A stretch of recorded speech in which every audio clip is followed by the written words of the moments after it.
Hello, gentle friends, and welcome back.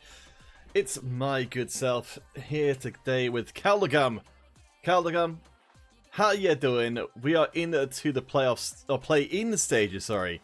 That's an important distinction, because the play-ins lead to the playoffs, but they're not the same thing. Bottom of the tier of the pyramid.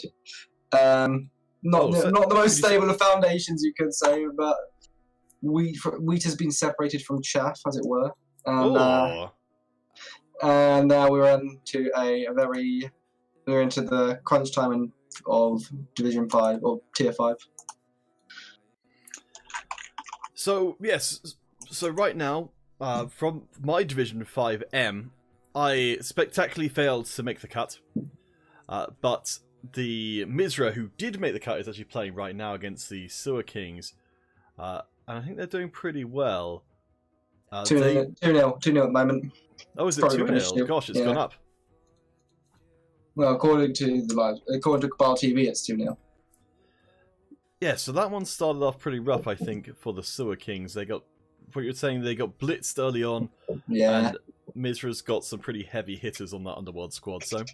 Yeah, Cranky Goblin, Misra's opponent, is a friend of mine, so it's funny to watch him lose, especially since he won our local league, so...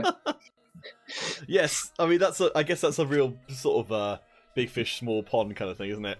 Yeah. Yeah. We've got some good players. There's 4 of us in REBBL. So, well, there's a good chance as any to take a look at the match we're going to be covering here today. So, I should already ask the player how to pronounce the. Let's go with Kia Sind, or just Kia, I guess, and Hanorchi. Yes. That's how I'm going. Kia Sind and Hanorchi. So we've got a human team, and I realised I needed to actually include that in the... There we go. So human team over on the left-hand side, Chaos Dwarves over on the right-hand side, and I haven't had that much experience actually commentating Chaos Dwarves before, but this team looks pretty terrifying. Hey there, Kanuki, how you doing? Kanuki, I thought you were going to finish. I thought you were going to finish the other game first. Oh dear. Kanuki's got 2 monitors, 2 eyes, 2 ears they can enjoy. I did spend some time watching 2 live games before and enjoyed it very much. But alright, so 2 of the teams we've got here today. So on your left, Nuffle Ex Machina, Kia the coach, and one thing I'm noticing in particular for the human team is they've got themselves plenty of guard. They've also got plenty of players, but that's another thing. 14. I think they're going to need all of them, because where the human team has got lots of guard, the Chaos Dwarf team has an awful lot of Mighty Blow, including one that's not listed on here because the monitor starts with it.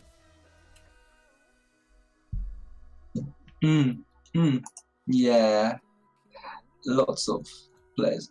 Sorry, I lost track for a second. I was checking the Discord because I thought they said the game had started, but no. So what were you saying? Oh, right, okay. It's Irish like she. Oh, right, okay. It's like an Irish name. That does fit a little bit. So I guess we're going to say she. Kia she. Okay. Fair enough. But yeah, so the 6 Mighty Blow. Oops, I accidentally took a player out. On the Chaos Dwarf team, which is pretty terrifying for a team at this level. So the thing that they sacrifice is... Oh, actually, I take that back. There's only 1 guard on the Chaos Dwarf team, not no guard. 2 guard. I see 2 guard. Oh, 2 guard? Yeah. Oh. I still 2 no, guard. You're right. That's right.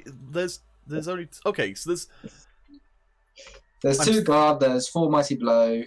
But the humans have got the mobility. And they've also got... No, there's 6 Mighty Blow. 1, 2... 1, we can't count. 2, 3, 4, 5... Yeah, no, I can't carry that. So thank you. Yes. So now we've got unconfused ourselves. So, okay. So I didn't clock that the guard was on the monitor, but that's a pretty good guard piece to have. It's one of the Chaos Dwarf blockers, so it's not as mismatched guards-wise as I initially thought it might be. Yeah. Cinder's in. She is in Banshee. Got it. Yeah. Kia she says she is in Banshee. Oh, Okay. right. Okay. So Kiyoshi. Okay. Neat. Okay. Learn something every day. But yeah. So we got 2 guard, break tackle, block, mighty blow, and a ball centaur. Block and mighty blow on the other one. Minotaur got a weird choice. Not first skill I'd go with. Normally I'd go with Juggernaut, but maybe he doesn't want to blitz with him. I don't know. We'll see. Well, from where I've... I think the Minotaur is kind of unique in that it's actually got some valid choices as to where to go. Because you're right, saying Juggernaut is almost like if you're going to blitz with it, it's almost like getting block for them. Whereas I think Guard is probably the most prudent choice because of him. Yeah, because the Minotaur only having wild animals, so it will never lose its tackle zones.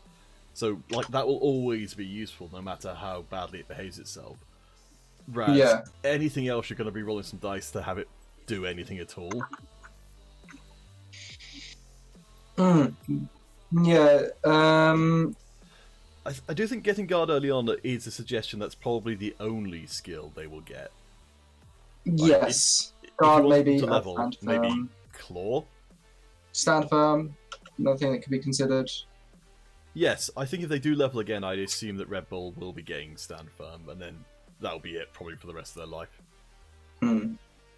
Just laughing away to the bank with the wings that they don't actually have. Haha!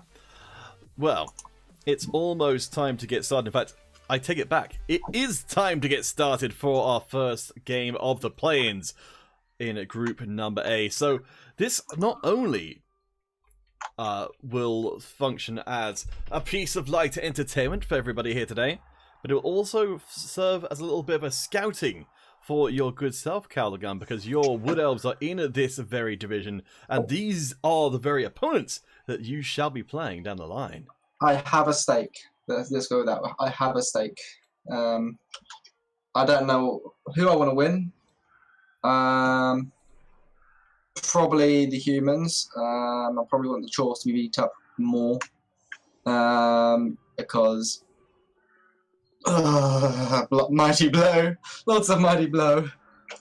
Oh boy, I love this color scheme for the Chaos Swords. I've never seen Chaos Swords in white before. They look really different to any other Chaos Swords team I've seen.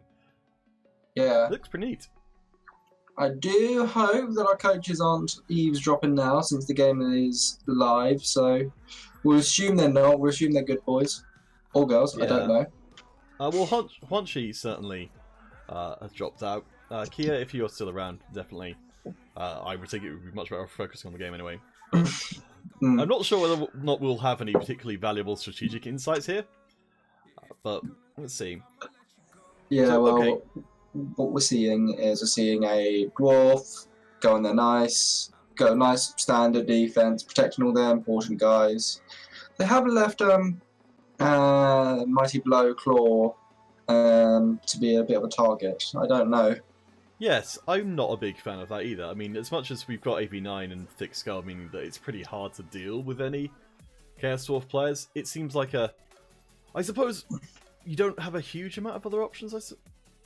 It looks like they're prioritizing keeping their guard Chaos Dwarf free, so maybe not really thinking so much about the Blitz next time as much as shoring up their middle defenses. Maybe? Yeah. Yes. Again, it's going to be interesting to see if Kirshi goes for a blitz off on that.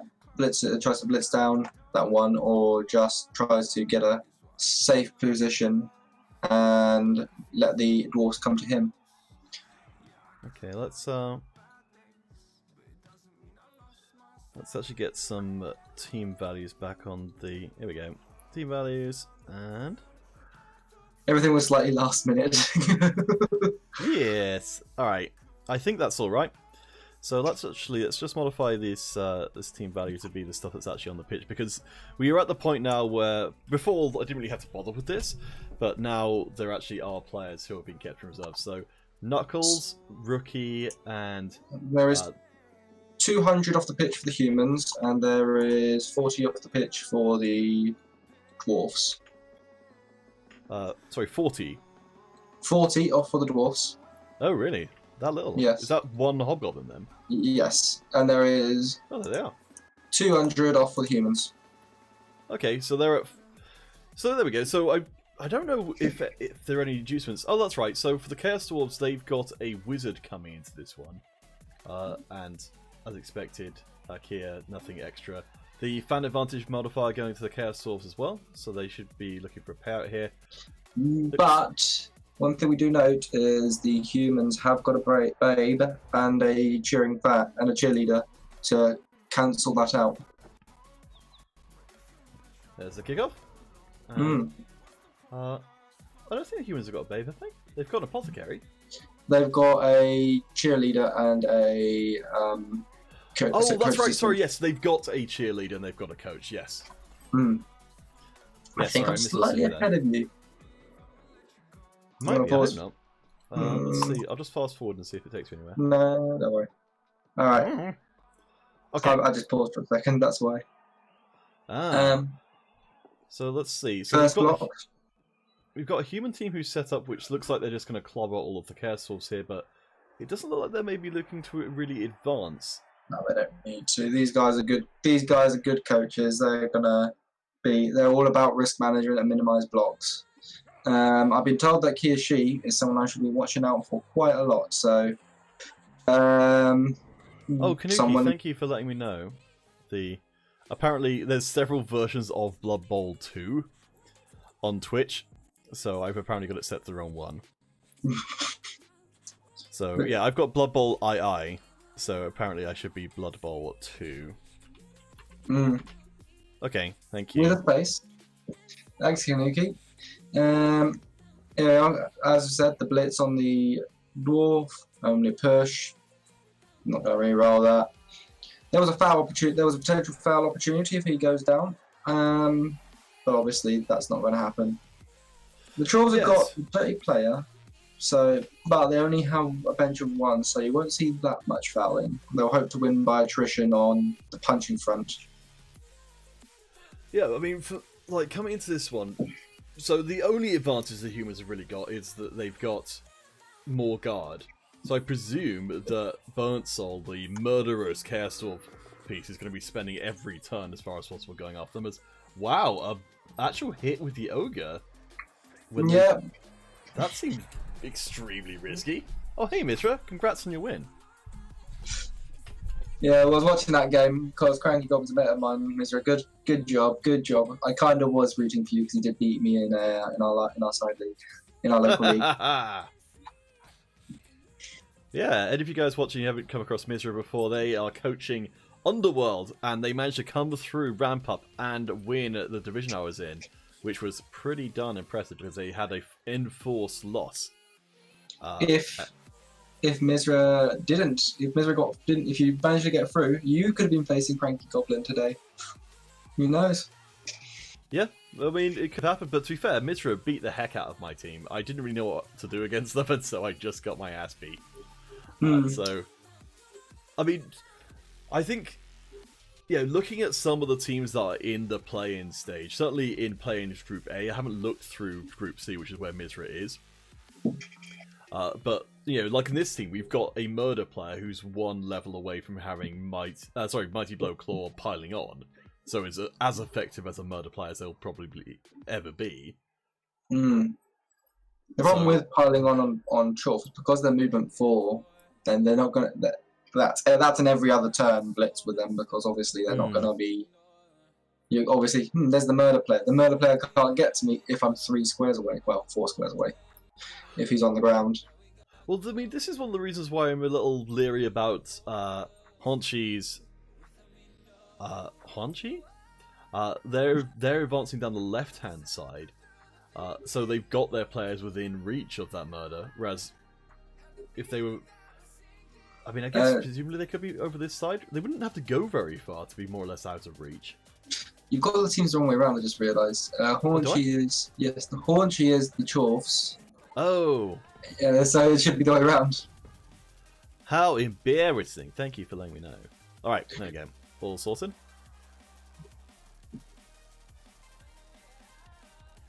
Lovely. We're now going to see the Chorfs try to do the killing. How good they kill is really up to Nuffle here. Okay, so I'm not a big fan of the Minotaur being moved this far over to the flank, because certainly speaking as someone who's also running a big guy, I've realised how difficult it can be to get your big guy, you know, from here to somewhere relevant later on. Well, the idea of that was he moved the big guy first because the big guy moves on a 4+. So he wanted to get the guy moving first just to account for if he fails. Because if you do all your movements and the last piece you move is your Minotaur, and all of a sudden Minotaur's out of position,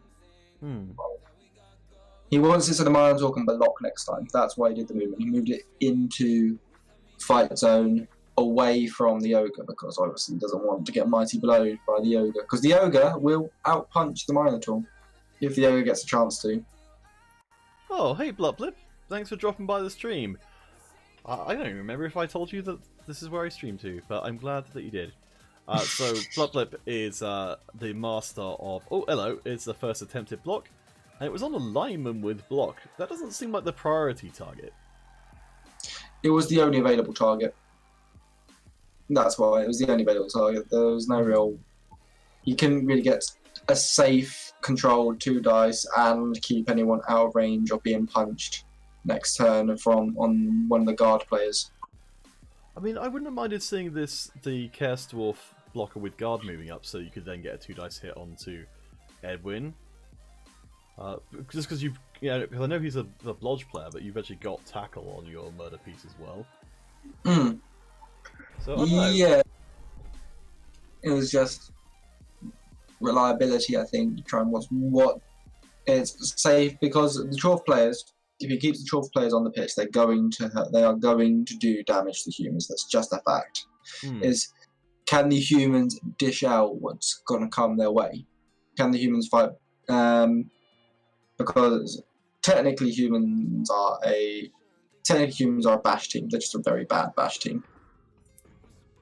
Okay, so with the current situation, we've got Huanchi spreading out their team in a kind of a big line. And the humans sort of challenge to find their way through, because we've got a strong line of 2 players here, we've got the side to side, there's all these kind of buddy systems operating here. Where do you reckon... Well, it looks like the humans are actually going to still try and break through on the left-hand flank, where a lot of Huanchi's best stuff is right now. It's a solid idea. I don't think he's going to get enough. He's going to get enough around there to be able to do anything too drastic. He might be able to get rid of the Gobbo, the Hobgoblin. If he does, remember the Hobgoblin's the lowest armor piece on the pitch, so removing that is kind of good. It doesn't get the removal. Yeah, you're right. That seemed like the right thing to go for there. It is a bit unfortunate. I suppose this Blitzer doesn't actually have Mighty Blow. He's got no Mighty Blow, has he? Where is his Mighty Blow? No, I don't think he's even got... Apart from the... Ogre. I don't think there is any Mighty Blow at all. Picking a side a bit early, it seems he's going to have to score, and maybe he's going to be scoring on turn 5, or he's going to otherwise he's going to lose the drive. But he does knock down the Mino. Does he get an armor break? It's possible. Only armor 8, one of the lower armor values on the team. Still no Mighty Blow. Oh! Oh my gosh! Oh dear! Alright, well, I mean, that seems like an instant apothecary. Is it though? Is it though? You've got a leveled up Minotaur. That is... No, yeah, I agree. Don't do that. The claw. What if he loses his claw piece next turn? That claw piece is going to do a lot more damage than that Minotaur was. I mean, to be fair, you can get another... You're right. You can get another guard Minotaur fairly easily. That killer. Yes. That killer is just a logical target, and it's a logical I need to keep it just in case that happens. But that removal does turn the game on its head a bit. I do think it was a bit early to get go down there, but I didn't really spot the Minotaur knockdown. No, well, I mean, yeah, that ended up being a 2-dice block, and I guess that's the thing. That's where the guard advantage is coming in for Huanqi. They're able to pull off blocks that just aren't possible with the regular stylers. Interesting. They moved their catcher up next to the kill piece. It's not going to be an easy attack though. There's a lot of guard. There's a guard in the way to make that a 1 dice, so he's not going to be blocking that piece. What is going to be interesting is he has left the opportunity for. I know one of the ball centaurs might be able to reach there. I don't know, but they might be able to if they're able to get a block. If they're able to block the human lineman with block out the way. Let's see. So Mizra's trying to get their blitzers leveled up from the Underworld team, but instead getting MNGs. Serves you right, Mizra. Those blitzers are way too good. But yes, to the game. So can you really complain about turn 1 blitz, Mizra? Oh, also we need to subtract the team value of our good friend the Minotaur. So that is down to 13. That's right. So the Hogbom's gone. So it's 1350. Here we are. First mighty blow knockdown of the game. Ooh. Oh, and it's on Snap's Wolf. Wait, is that no? Oh yeah, that's right. They don't have dodge. They've got plus agility, which is just as good sometimes, but not defensively. And hey! What's this? No long term effects. Don't worry about it. Just leave it. That's good. All right. That's fine. So let's see. So Snap's Wolf is gone. Let's see. Who are the players who are currently off the pitch? Actually, one of the guard players is off the pitch. So Greece. Yeah, the guard catcher. Remember, he's still strength 2 catcher. So let's see. So Greece is currently off the pitch. Rookie and Knuckles. Rookie, Knuckles. So, okay, I'm trying to narrow down to actually accurate on pitch team value. 1320 versus 1350. So it's actually pretty much even. I guess of all the big guys who are going to get nailed out early on, the Minotaur is one of them. Yeah, it's the Minotaur and the Rogue are the most likely to be knocked down because they are armor value 8. Well, that's the reason why I really like having the Kroxigor or Bear on the Kislev team, because for a Rat team you really would like the Rat Ogre to be able to take the hits, but with armor value 8 that's not anywhere near as reliable. But armor value 9, suddenly you're able to take some hits without immediately dying. Now he's got a 1 dice on the. No, he's now got 2 dice. Gets a knockdown. Nice. Does Claw Mighty Blow do a job? It doesn't do a job. He's probably a little bit annoyed about that. Yeah, roll a 6. Not even Mighty Blowable. Actually, that was pretty unlucky. We could see a surf here. There is a huge chunk of humans. No, I'm thinking the other way. I'm thinking the Hobgoblin gets surfed, and then the humans, if they're smart, would retreat. They don't need to. They're in a fine position as it is. Okay, so that's a nice knockdown onto red zone. So that'll keep the ogre from moving out. But you're right, yes. So it's Sharpfinger who's going to get pushed to one of these size spaces and then pushed off the pitch. That's the dirty player Hobgoblin. A removal was a removal. It doesn't matter who it is. He could get counter surfed though. Does he go for the surf, or is he going to try and go for the SPP? Oh, I realised I should actually put your name onto the stream, because otherwise people won't know. Chinchirian? It's Caldagum, who I can't remember. Oh, there we go. Sharpfinger gets KO. You were playing. What were you going to say? I can't remember quite how we cross paths. You were commentating on a match day 6 game for your league, or for your division. I I found your what is it? You found your spreadsheets hilarious and absolutely a brilliant idea. You wanted a co-commentator for a game later that day, and I said I'd happily do it. Yes, I just remembered that we need to send out the spreadsheet for today's game. That's Lord Brainlord. Also recap Division 5e and Plan C. Wait, so who's Brainlord? Is that Chinchirai? Chinchirai? Or wait, Calticum, are you Brainlord?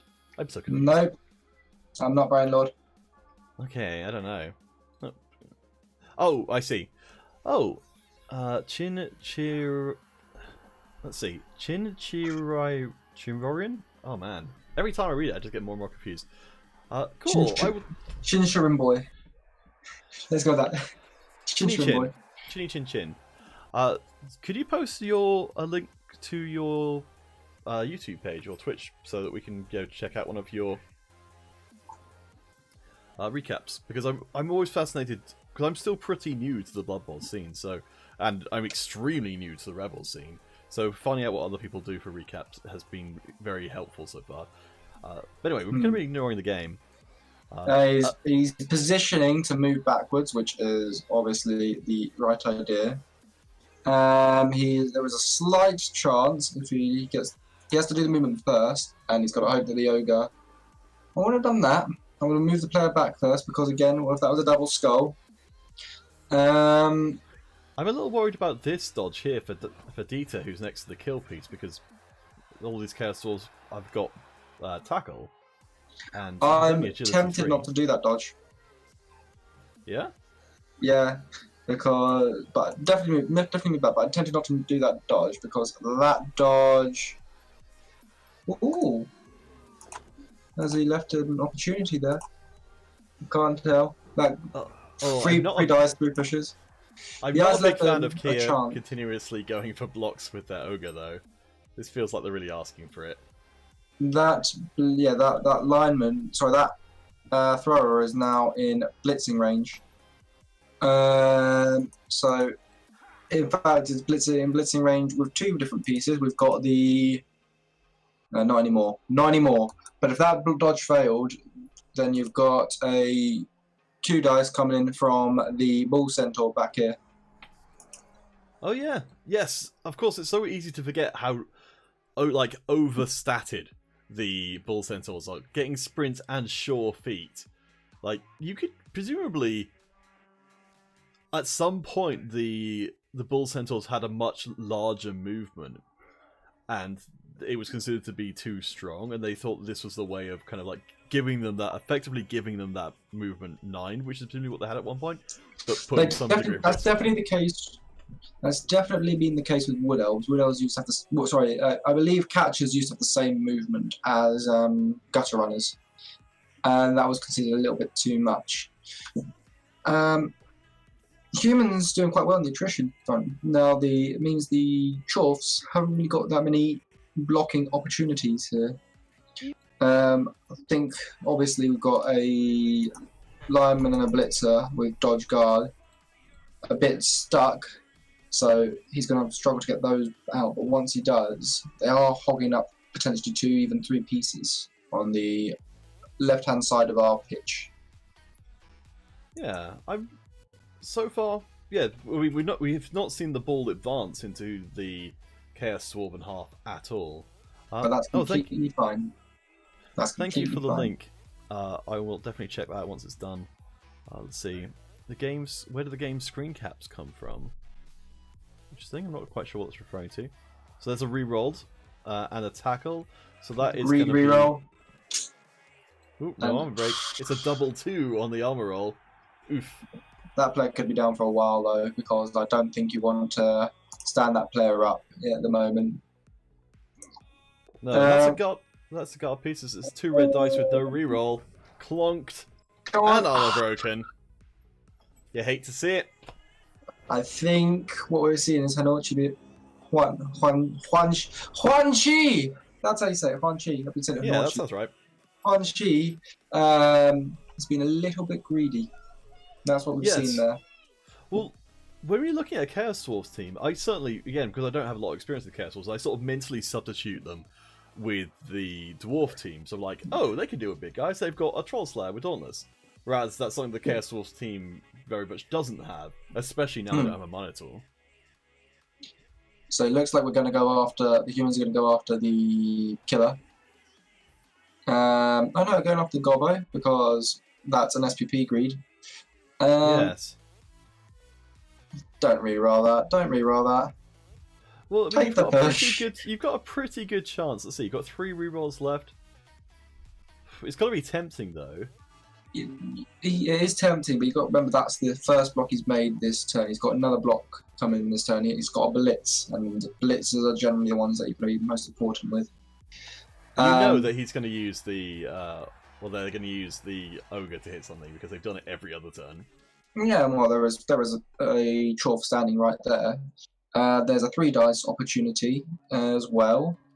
He's being very careful. There is no easy pickup in response to a potential wizard. We've got to keep that in mind. He is. Oh boy. He really wants to down that.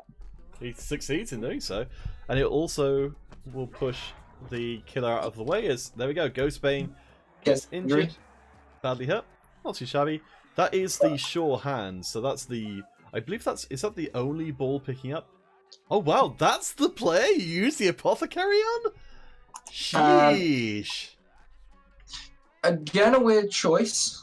But I can see why he's done that. Because that is a high level Hobgoblin, so obviously he's probably got some memories. Maybe Smux Ghostbane is a very important name for him. Okay. But it's a weird Apothecary, and I think if I was Kiyoshi, you would be very happy to see that be where the Appa goes. Okay, he's also completely blocked that Bull Centaur out of the game. And, well, not completely, but it looks like he's going to run down here, and he's now in score when I like position. 1, 2, 3. Yes, he's going to be in score when I like position, which is always where you want to be. So we've got a clump of Chaos Dwarfs here. Really, yes. So this is the remaining primary strength of the Chaos Dwarf teams left in the center, mostly unmarked because there aren't enough players left over to give that 3-die block to the Ogre. So I can't see that happening. We've got the balls presumably coming here. Yeah, there's a nice cage that's just been formed. It's good position for it. It does require a go for it, but I feel like that will hopefully work. It's a no reroll go for it. It is a no reroll go for it. That is a good point. Maybe a pass play. I don't know. Okay, he's made it up there. He's not made the go for it though yet. And oh, that's don't make bold. You're getting 2-die blocks if you do that next turn, surely. You've got a guard guy right there, and then you've got another guy who can walk in and whack him. 1, 2, 3. No, it still requires go for it. Whoa! Yes. Shoot the moon. That feel like I'm pretty sure that was more risky than going for it. No, that made complete. That's makes sense because the ball is safe, and it means that is not that much of a worry. Well, there we go. You try and hit with the Ogre, and eventually it's going to go poorly, especially against opponents who've got block. At least it's not an armor break. The thrower with block is now in a great position to block any sort of pressure on. So we have seen the wizard. And that's block, sidestep, catcher with no long-term effect. Yeah, that's fine. That's fine. Dagonet is out of here. Quickly, I got a phone call I need to answer. So back in a sec. Alright, so down to actually exactly the same team value on either side. Yes, the ball does have break tackles, so that could have been a breakaway blitz there. Yeah, so just to catch up on what you guys were saying in the chat, there has been an awful lot of casualties on the human side, caused by the human side, despite the real absence of Mighty Blow on the team. It's almost exactly the opposite of what I would have expected coming into this one, because the Chaos Dwarves have got a massive preponderance of There we go. Alright, so Ryan Red Zone is at least going to get KO'd. So that's down to 1140. But yeah, by all rights, the Chaos Dwarves should have been the ones who are getting the knockouts here. So currently, let's see, what have we got? Did I miss any deaths?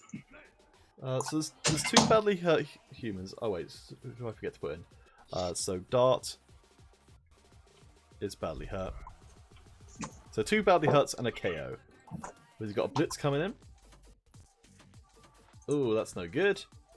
There's not even a Juggernaut.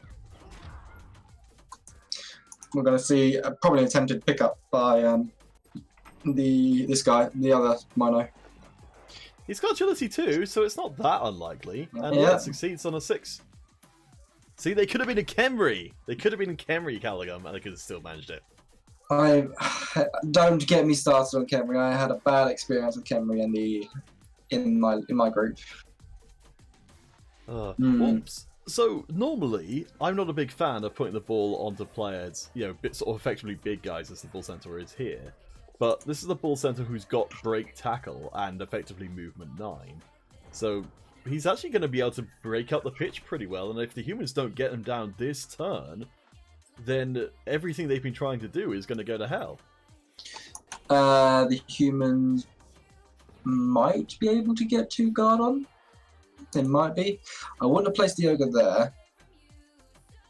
I would have probably done a blitz, block down with the thrower. I don't think there's an easy way to get the ball back now. And that being a push is really not good. That's the opposite of nice. So I guess ideally you need to find a. Well, it's not really easy at all. We need to find a way to get a player in front of the bull centaur some way, but I think he's blocked them up. He's blocked them up. Okay, so there's a knockdown. He has to follow up because otherwise he doesn't get 2 dice on the next guy, and he doesn't even have 2 dice on him. No, that's awful. Do you go for? Oh wait, do you go for? Do you go for a 2 red dice on the ball carrier to try and push them next to the edge of the pitch, and then run another guy around for another 2 red dice block to knock them off the pitch? Is that the play? That is a stupid play, and it might just work. Why not mark the ball with the ogre at least? Let's see. So where were they? They were. You couldn't get anywhere. The ogre couldn't get anywhere near. He was standing up from there, so he could only reach this area without going for it. He could have. I think he could have reached if he was willing to go for it. Yeah, but go for it with a loner. Nah. No thanks. So you've got block, you've got reroll. So the chances of this going spectacularly badly are. I mean, I know they're about 1 in 3. Yeah. I mean, what else are you gonna do? Go for the killer actually, by the looks of things. That's Let's see. So guard, unmarked player. So this is not going to be a good block for Baron Biggs onto the killer, but. No, apparently he's not going to go for the... he might do. Guard versus guard. Oh, that's not enough. That's too much. That's too much! And now you're going to have to go for your 2 dice on the bull centaur. So you can send this guy round, I suppose? Oh, I suppose no, you can just go for a straight blitz. Yes. It's 2 dice against. It might actually be better to bring him in front, though. It might be better to bring that guy in front. Nope, not going to happen, though. As it turns out. Who's this guy over here? That's a thrower. So that thrower needs to make some dodges and go for it. Alright, so 1 dodge is good on a 6. 1 dice. Oh, it's a 1 dice block, and it's a knockdown as well. Wow. That is some nice dice. It's not an ideal. It's not ideal. But it's like, go on, roll it again. Roll that pick up again. That's what he's saying with that. You've got to do there. Because he's not going to be able to dodge out there. Well, Hunchy managed to find the path through there to get a 1 dice block, which is certainly better than anything I came up with. I think that's pretty reasonable, all things considered. I think any other path was probably was going to rely on a fair chunk of luck. Especially, I think if the Bull Centaur didn't have block, the whole 2 red dice would be a lot more viable. Yes. Because if he doesn't have block, that's 25% of the time he goes down. Or at least it incentivizes them to choose the one that isn't both down. Yeah, it's still 4 plus. 2 plus dodge, 4 plus pickup, and then some go for it potentially just to get that ball safe. I don't think he can actually get the ball safe. What's the furthest he can go? Yeah, it looks like he will be blocked. He will be, even if he gets that ball back. Even if once he gets the ball, he's gonna get hurt next turn. Well, there's nothing really stopping them from getting the ball. I mean, Utkal, the Bull Centaur, can get up, dodge away, grab the ball, and run off with sure feet. Like, it's not terrifically unlikely with a reroll. And they'll go for the blitz first, which means there's no dodge required, and also an armor break as well. Not too shabby. Well, we're not going to see. Yeah, he does the runaway, but crucially, I think that stun was quite crucial there. That stun was very crucial. Why's that? Because that player could be on the chase otherwise. So let's see, who's viable to chase now? It's going to be this blitzer, I guess, is pretty much the only one I can see. Yeah, no, because you got one blitzer on. The more he makes those successfully, the greater this is going to be. Okay, there we go. So the blitzer's now been pushed out of the position to make the chase. The only thing I can see now is maybe if the ogre gets a successful knockdown on the Castle blocker, that at least allows you to run in and try some red dice blocks. But yeah, wow, really good recovery from Kia. From Quanchi. They've got really similar logos, so I'm not really differentiating them terribly well. They both have red wings. Yeah, just one's on a bull, the other's on a sword. Yeah, that might be the end of that drive. I think it's very much I need to get tackle zones on that ball this turn, and that requires a lot of go for it. Well, as well, like you're trying to get tackle zones on a player who's got break tackle. But break tackle only is that you can only use break tackle once. So if you can get it to go through 2 tackle zones, which is possible. So Sure Feet. I was checking to see if Sure Feet had a similar requirement, but no, Sure Feet actually seems like it applies every time. No, Sure Feet. Yeah, the player rerolls the dice. It's not down. He can only use Sure Feet once, and no, he can only use Sure Feet once. Oh, really? Yeah. Does it specify for break tackle? See, break tackle does specify once per turn. I don't know. I'm pretty sure. I'm sure we'll see a lot of use of the Sure Feet in this game, so I guess we'll get a chance to find out. Well, we're not. We're going to see. We're going to see the Bull Centaur score this half, which is something that was always nice to see. Huh? Okay, here's a prediction for you, Callaghan. This is not the Bull Centaur who's going to score. This is the Bull Centaur who's going to score. Lazy Blitz. Yes. They are one score away from getting a level. There's no way there's not a hand-up attempted, even if these are Agility 2 players. Kerry can do it. So yeah, I agree with you there. Makes complete sense. Getting some good stuns. It's a shame he's made a wall for himself, so he can't get his other guard piece even into a chase. So the only piece is going to be chasing, if he even tries to go for a chase, will be the catcher.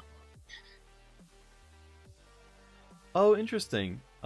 So Chin is saying that he does believe that the rerolls that you'll only be so. It sounds like we're talking about maybe slightly different things, because I'm saying that not to re-roll one dice more than once, but to get to use the sure feat more than once. As in, if you failed to going for it, and then on the next going for it, you also failed.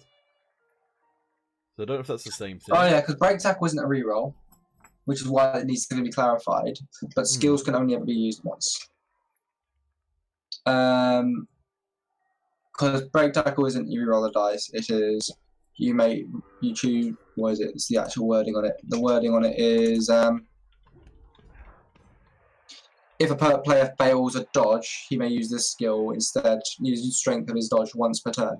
Oh, okay. Sure feat. I found another entry for sure feat on BB Tactics, and it does say on there once per turn. Yeah. I knew it was once per turn, it just doesn't say in the UI. Thanks, Cyanide, please fix. You should be so lucky. Alright, so at the end of it, we have at least got a forced dodge for Uxtal, and in fact we've also got, so importantly, possibly more importantly, we've got a forced dodge for the other Bull Centaur, who presumably was going to be the one who would be scoring, and they're now not going to be able to get away. So while the score can't most likely be prevented, at least Kia has prevented some serious vanity scoring on Huan Chi's part. The fact that wasn't a blitz attempt makes me think that that was never his intent. I guess it's going to have to be a blitz, yes, of the ball carrier. And dodge will work, but does it really matter? Whee! Run away, like brave Sir Robin. Another one for the list.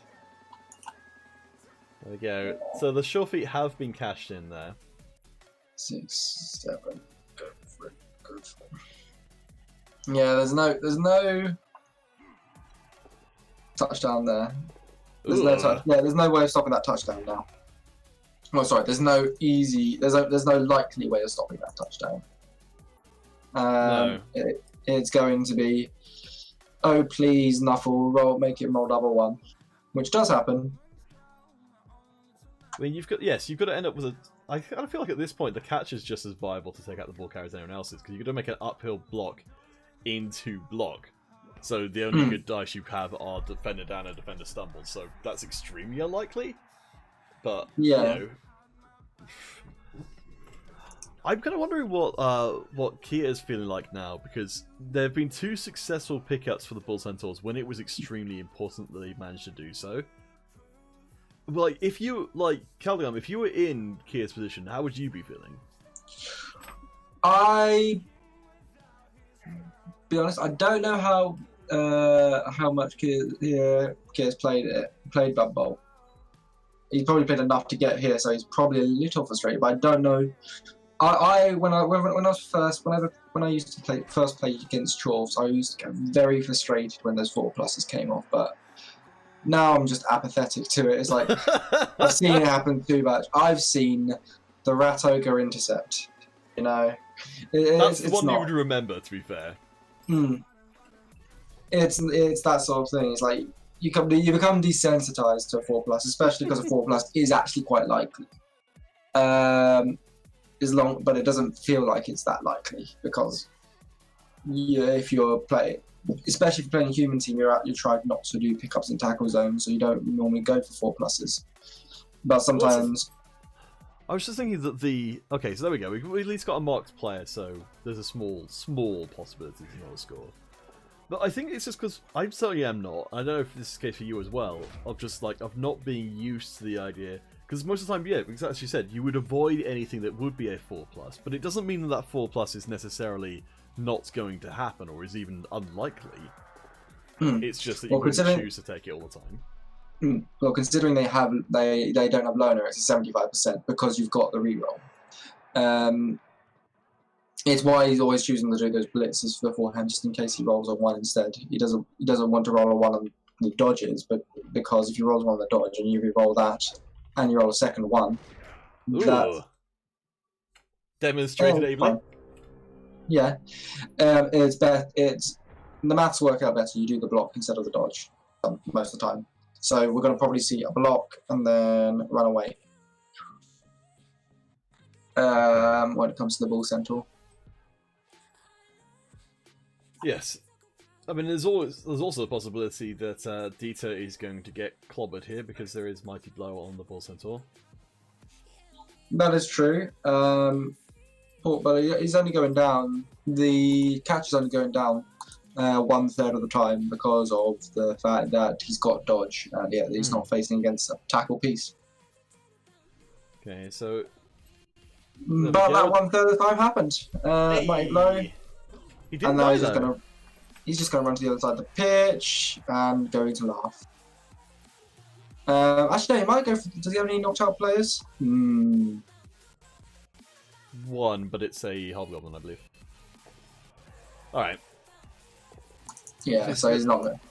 He's going to prance along the outside of the pitch. So something for humans that is kind of neat is... Because I oftentimes, kind of really, as I've said before, like, sort of group all of the sort of catcher-style players together. But having armor value 8, even if you were stuck with kind of a strength 2 player, I think that's going to up your survivability dramatically compared to, your gutter runners and the like. Yes.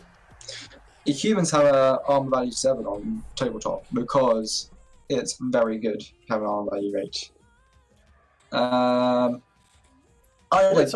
catchers have got armor value 7 on tabletop. On tabletop they have armor value 7, which is can be annoying, which is a little bit annoying because they've got lower strength than most elf catchers and they've got the same armor. And it's like, hold on, I thought elves are supposed to be fragile pieces and humans are supposed to be a bit more robust. What's going on here? But that's how I felt when I first played the game. But tactically, I don't. It's a balancing thing. So there is a there's a chain push to get a 2 dice again on the ball.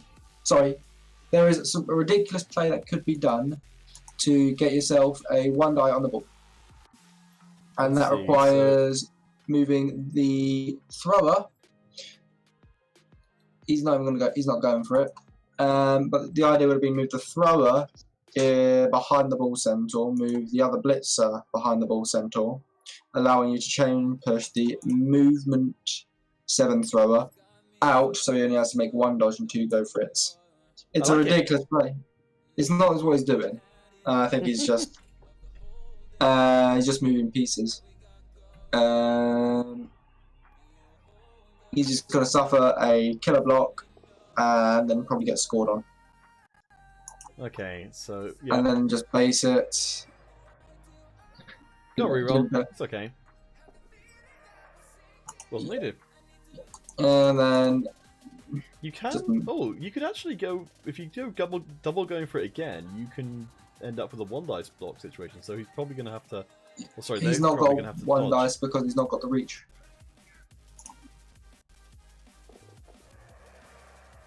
Okay, so so you can't blitz that. You can't blitz that to make it the odds better. You have to just go for the dodge, and it's just a hope that he rolls the snakes. It happens. That's not bad for Kier to be in this situation, considering that it was a guaranteed score last turn. Now, because of how odds work, I wouldn't have done anything after I did that. I wouldn't have done anything after I did that, because if you consider a chain of numbers, it's like the longer the chain of numbers, the more likely you are to get a 1. So I would have done nothing after that and just let him go for those dodges, let him go for that dodge and roll the snake that is inevitably hiding. But he is doing this to protect his players, and those easily could have been 1s. Right, so we've got a screen of human players here preventing that Bull Centaur from getting any reinforcements from the rest of the team. So it literally is just going to come down to how freaking unlucky is Huanchi going to be, and apparently it's not, in fact, freaking unlucky at all, because they won't even need to use the reroll to get the score. Yeah, of course it's happening. He's probably not the blitzer he wanted to score with, but he got the score, and that's all that matters. Okay, so we're coming close to the end of the first half. It is the end of the first half. Oh no, it is. Wait, were the Chaos Wolves kicking? No, they were receiving. So they were kicking. Yeah, they were kicking. Yes. I got really confused because the ball. I think I mentally sort of assumed that wouldn't that there was no way the Chaos Dwarves were getting hold of the ball, so I sort of discounted that possibility even in my mind. Is that Hobgoblin comes back in. The Minotaur, still dead. Hasn't gotten better. Yeah, that's a good thing for whoever's playing them next. Yes. So this is a good chance to kind of go over what the play-ins are. So there's 6 teams, am I right? Yes, 6 teams, or in this at the moment 5 teams, because one of the teams has not appeared in the league. So at the moment, but it's supposed to be 6. And I don't know if anyone's like worked out the numbers in terms of how many. Oh, actually, yes, the Chaos Dwarf team is, with the exception of the dead Minotaur, of course. I believe they're all back in play again. Yes. Which means, what's the actual TV? 1390 remaining TV. That's pretty good. Let's see. So humans, their KO did not come back, and their badly hurts, of course, are not coming back either. So this is actually getting into pretty mismatched territory now. There's a 250 team value difference between the Chaos Dwarves and the humans in terms of remaining players. Yeah, as we said initially, it's like the Chaos Dwarves, their plan is win by attrition normally, and we're going to see we should see one of these guys at least stunned, maybe 2, and sometimes all 3. Oh yes, Kanuki, thank you for the reminder, because it feels so very long ago, because I'm kind of more used to doing the replays where the game's like half an hour long rather than the live games, which are a lot longer. So yes, it was a good use of the wizard by the Chaos Dwarves to get the ball free. Multiple pickups successfully. Despite heroic efforts from Kier to get the ball off of the Bull Centaurs, it ultimately didn't happen. So, I mean, we seem to be pretty much on course for a 2-0 victory here for the REBBL Chorfing squad. Yeah, these humans are going to have to elf their way to a steal here. And of course, we've now got the Apode, got Hobgoblin back on. Now, obviously, I think his plan is to score with that Hobgoblin, because a level 3 Hobgoblin is potentially a good Hobgoblin. Where do you go with Hobgoblins? I've never run a Chaos Dwarf team, so I'm not even sure. Depends. Sometimes they're ball handlers. Sometimes they are just fodder. Hey, there we go. Well, and that's the other option, but that's not the right Bull Centaur. No, that's weird. Maybe he wasn't going for let's score with the Bull Centaur, but I guess we'll see what happens. We should. It's definitely the wrong Bull Centaur. So top finishing player gets playoff, second gets Challengers Cup. So having still being a new coach to REBBL, the Challengers Cup is effectively the same as the playoffs, but it's just for slightly lower ranked teams. Is that right? To my understanding, that's what it is. I consider it. Considering a football analogy here, I consider it the League Cup of REBBL.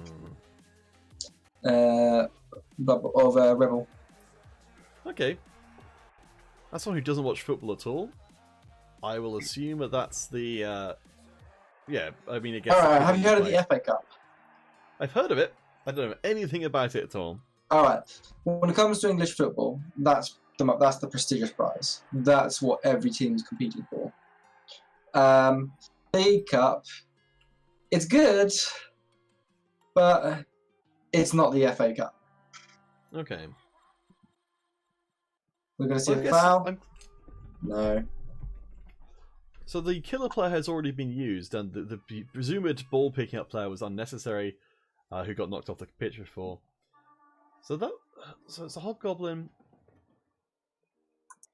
So the Hobgoblins don't start with dodge, and they seem like the kind of player who could conceivably start with dodge. They are linemen, because I consider them human linemen with an armor down, and they have access to edge, I believe. Might be mistaken, but I feel like they should have access to edge. But yeah. Oh, hello. Oh, that's a surprising development. Oh, okay. Ball is safe. Humans have got a bit of a challenge here. But luckily, they didn't get any stuns. They weren't stunned, so I guess it's going to be base up and... It won't be base up and say, come at me. It'll be tactically, surgically try and hit down a piece and then put some pressure on the ball, I think. I mean, this is a very different situation than what you'd be facing up against, you know, a regular dwarf team, because you've now got the ball being carried by a movement 9 piece. So I feel like if we get Kia committing to either side, it's very easy for the Bull Centaurs just to run up the other side. So you don't commit. You have to stay in the middle and keep some sort of safety player in the back just to stop that potential shenanigans. The important thing is trying to get that ogre in a position where it can do something. Also, here's a hot tip for you, Caldegun. If you stand your block player behind the ogre, it almost looks like the ogre's got block, making them That's some tremendously more pro level strats there. Pro level strats. Hobgoblins staying on the pitch. That's probably going to be a bit annoying for Kia. So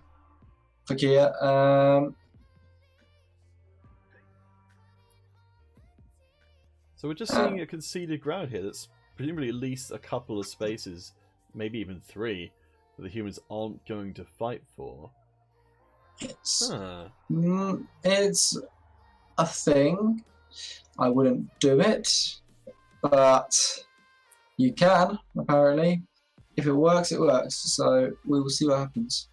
Okay, so it looks like there's going to be... So you've got the human line, as you said, you know, holding here, but I think maybe we might see some flanking members working their way around to at least provide some level of threat to the Chaos Dwarf cage. We're probably going to see that lineman go for a blitz to knock down the Chorf and then break free somehow. But if you roll the push, it's not going to be push or a block. He's not going to be going anywhere. Oh, he's already done his blitz. Sorry. Oh yes, I didn't even notice that either, which wasn't fully necessary. I think there's Chaos Dwarf, the Hobgoblin was standing next to an active player. I did notice from the Chaos Dwarf turn, because the only armor break was actually on the Chaos Dwarf blocker, so there was more damage done to the Chaos Dwarf team on the Chaos Dwarf turn than has been done to the Chaos Dwarf team on the human turn. Yeah, that's always annoying when that happens. It's always fun. It always seems that happens. Or you always notice it when it happens. It does actually look like we're going to see a foul. It feels that way, but the only... So let's see, so this is a empty lineman, so that's going to be it. I do notice we've got 4 guard on the human line in front of the Chaos Dwarf advance. So there we go, Stonebow, going to get KO. Not bad. That's a... that is just a completely vanilla Hobgoblin. I'm not really sure that was worthwhile, but... It's only worth... It's not worthwhile because that's 40k. You're potentially sacking 50k for 40k. That doesn't seem like that was worth it. Well, especially now that the Chaos Dwarves have actually got hold of the ball, so they don't even need the Hobgoblins anymore. Yeah, but it is a numbers advantage now. He has got a theoretical number. He has got a numbers advantage. Let's see. So we've got, if my count is correct, we've got 10 Chaos Dwarves to 8 humans. Is that right? 2, 4, 5. 6, 7. No, definitely not right. Okay. 3. Is there a guy behind there? There is. Oh, that's right. Yes, because some of these guys were in reserve before. Okay, let's put them back. Yeah, I think we're back up to 11 versus 11. So it was 11, and it's now 10. Ooh. Okay. Because the killer does a thing. The killer finally does a thing. Yeah, I think that's their first casualty this game. Yeah, everyone else is doing that. I'm pretty sure. Because the first one one of them was a wizard. I can't remember what the second one was, but it wasn't the killer. And then it's just going to be classic slow Chorf moving up the pitch. So 10 humans against 1, 2, 3, 4, 10. 5. Oh, so it's 10 versus 10. Okay, yep, that means that my stuff is updated. Actually, it might not be 10. 1, 2, 3, 4, 5, 6. It is 10. Yeah, Kanuki, the odds are more likely to get sent off for no removal. From what I recall, you've got to get them down to armor value 5 because you can get sent off on the armor roll at 1 in 6, and you can get sent off on the injury roll on a 1 in 6 as well. Which means it's a 11 in 11. No, yeah, I think it's an 11. in 36 chance of being sent off over if you break armor. Yeah, I mean, you can almost guarantee breaking armor on some of the weaker pieces, but yeah, I don't know. I mean, I guess it was an opportunity that was going to be taken, and right, it does at least. Okay, wow, okay, the humans, they're not messing around anymore. They're sending in their line of guard players, which is their only real remaining strength. And I think they're actually going to go for maybe even ball axis this turn. Ooh, never mind. Oh, Was that a bonehead blitz fail? That was a bonehead blitz fail. It was no, it wasn't just that. It was a bonehead blitz reroll fail, making that eel the more sting because the humans not only committed to the Chaos Dwarf line, but they put all of their players in punching range with now no blitz to take advantage of it whatsoever. Mm-hmm. I assume then the blitz target must have been the bull centaur because there was no need to use the bonehead, use the ogre to blitz down the killer. If you just go for if we're just going for the strategic advantage here. It's just a case of, but notably, you can potentially force them down the right hand side. I feel like yeah, that looks like that could well be possible. I mean, even if the ogre's boneheaded, this is still a strong line. 3 guard together is going to require at least. Let's see, we've got how much guard do we? Okay, we've got another foul. I think he's resigned to defeat here, haven't we? Yeah, I think he's resigned for defeat there.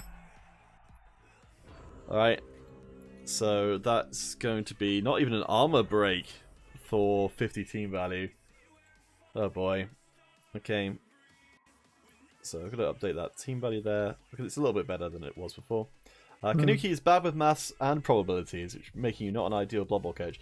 I don't think that's true, Kanuki. All it really requires is for you to just let someone else do that for you, like in the whole 5+ foul thing. Like you don't need to know any probabilities, just that's what the probability is, and that's what you've got to work around. Just let someone else figure out for you. Yeah, I mean, yeah, the tactics are all maths and stuff, but the strategy is all actual skill. So if you know what you're doing, then if you know what you're doing, you're good at the strategy. Okay, I think. Do we see a surf onto the thrower? It's a hard surf. Oh no, of course. Yeah, so push now. Oh, never mind. That's even better.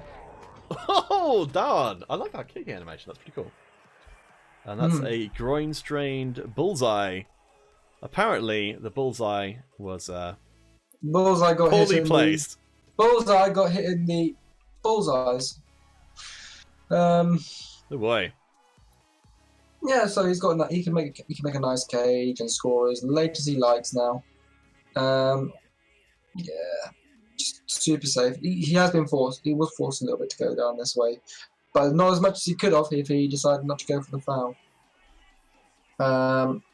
Oh, so another reason I'm not a big fan of the that foul was that's a completely vanilla Chaos Dwarf blocker as well. So yeah, the Dwarf blocker wasn't going to be able to do much. He's out of the game. He was out of the game for 2 turns because he's not going to blitz with the vanilla blocker. Okay, so good news for the Chaos Dwarf team is the line of guard has actually stayed intact because with the advance at the right-hand side you're pointing out, there hasn't been resources brought in to actually break through that line.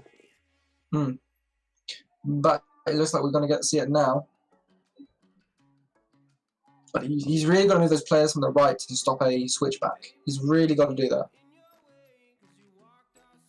So the ogre wakes up this turn and presumably moves over to here. He's got to base someone with him. Ooh. Another removal. Nice, nice. Did you know he is just as likely to knock out a player with a thick skull as you are to injure them? Oh, really? Yep. It's because they'd be more likely to get stuns. Because that's what the thick skull does. Okay, so we've got the second hit, which will allow for access to not the ball carrier, but at least the frontmost bull centaur. I'm So going to he's see another got blitz from the ogre. 3 dice blitz with the ogre on Quick Tooth is the obvious play here now, but was it the correct play? I don't know. But before that, please, for the love of God, move that. Yes, he's going to. Oh yes, there's a guard piece over here that's doing nothing. Yeah, correct basement. Now 2 guys on the killer, I suspect. And then that killer is not going to be doing much. Oh, hey Hindus. The game's been going interestingly. Kia suffered a little bit of bad luck after kind of, or maybe overextending a little bit and getting wizarded to lose the control of the ball, and then the bull centaurs went and stole it. What was that? Hmm? I thought that was the blitz. I thought that was the blitz target. He's now blocked the blitz target. I don't know. Maybe. Where's the blitz target now? I have no idea. Is it going to be ogre into blood axe? What, the killer? We need one of the killers. I don't know. This is. I think it's going to be claw. You're going to have to do it against claw, surely. Oh, you think he's going to go after burnt soul? Yeah. No. Okay. No, that was a terrible blitz. I mean, it does seal off the right-hand flank, which is something. And there's a ton of guard here, even though a lot of this guard has been wasted up until this point. Actually, no, the more I think about it, the more it's more reasonable. If it failed, though, he's even more screwed than he already is.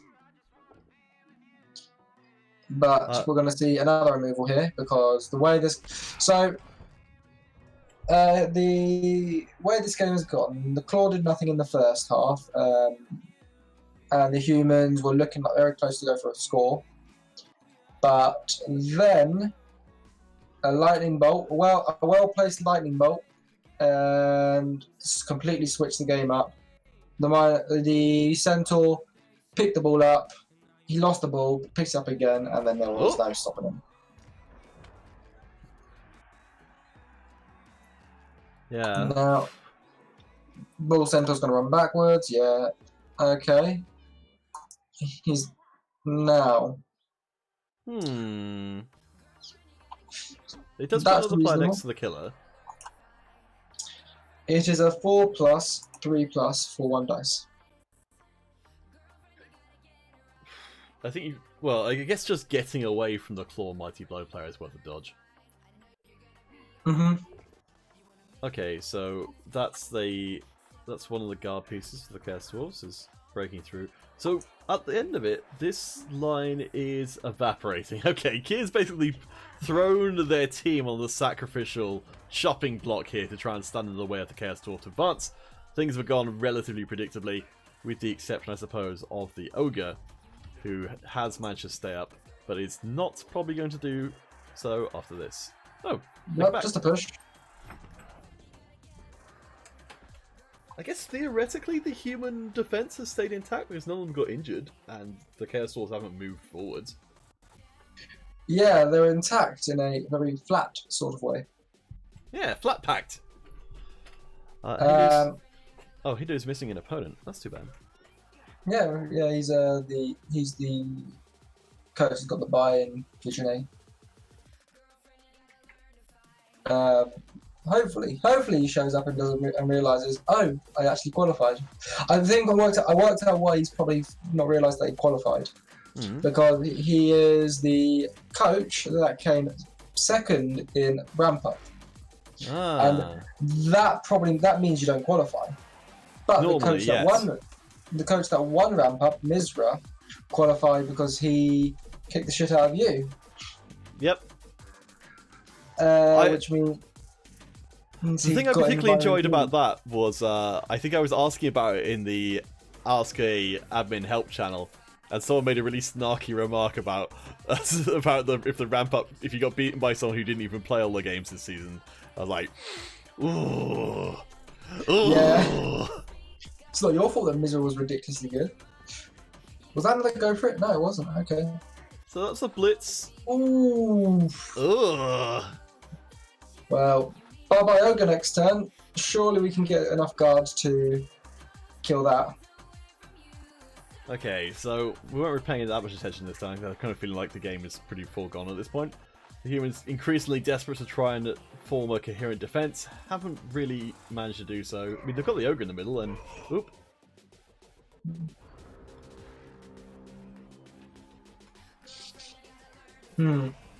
Now we're gonna see.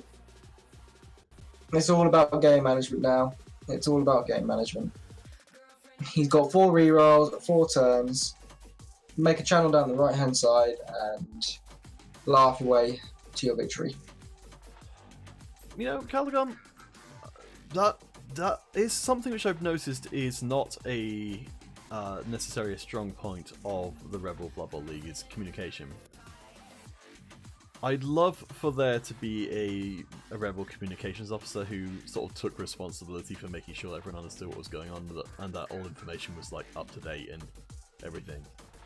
I have a horrible feeling that the only way that's going to happen is if I do it.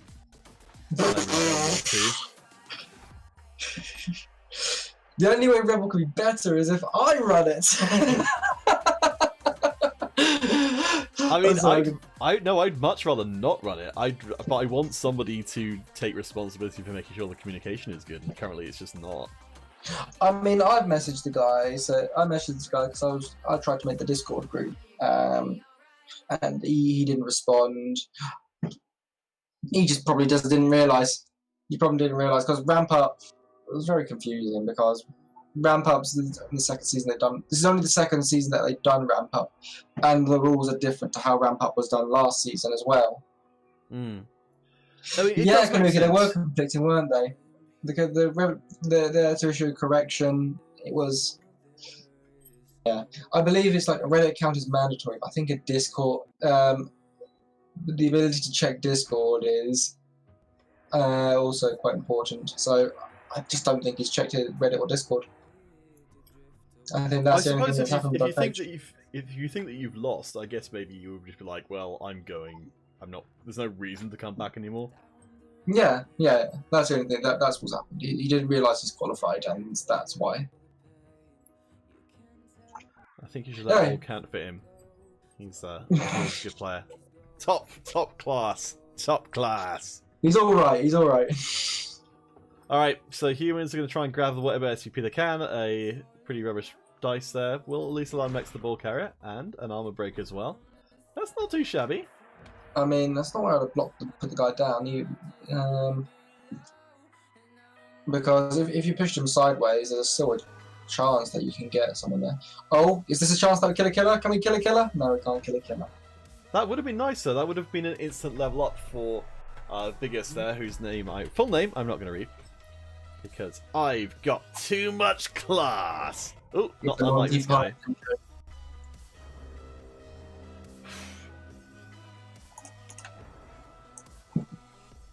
Yes, I think Hindus. I did talk. You were the one of the admins I did talk to in the admin channel. I did remember you were very helpful.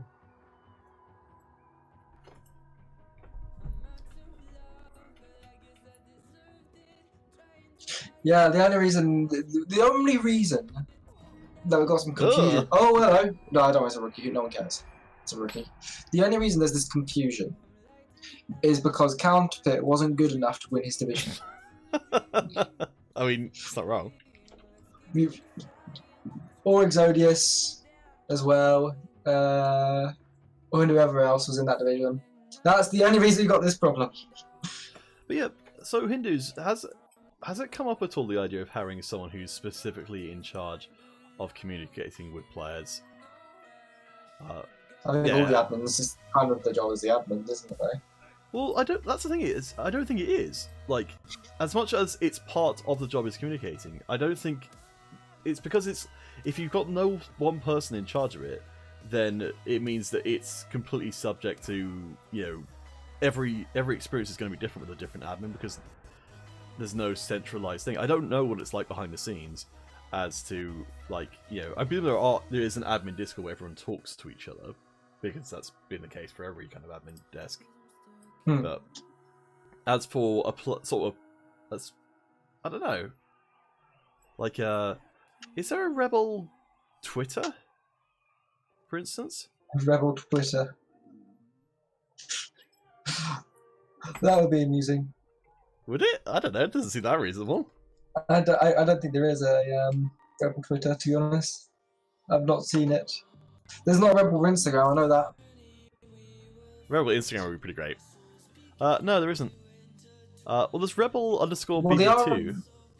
The R in Rebel stands for Reddit, though. It's Rebel underscore BB2. It just looks like nobody's on there. And I don't think anyone's posted there for quite a while. It's it's basically just posts stuff about grand finals.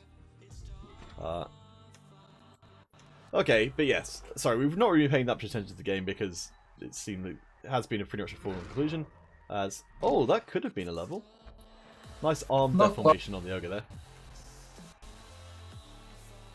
there. Level on the armor, but snakes on the injury, so he tickled him really hard. I think it's just a case of let's do damage to help the next guy out, whoever the next guy is. Yes. No. Yes.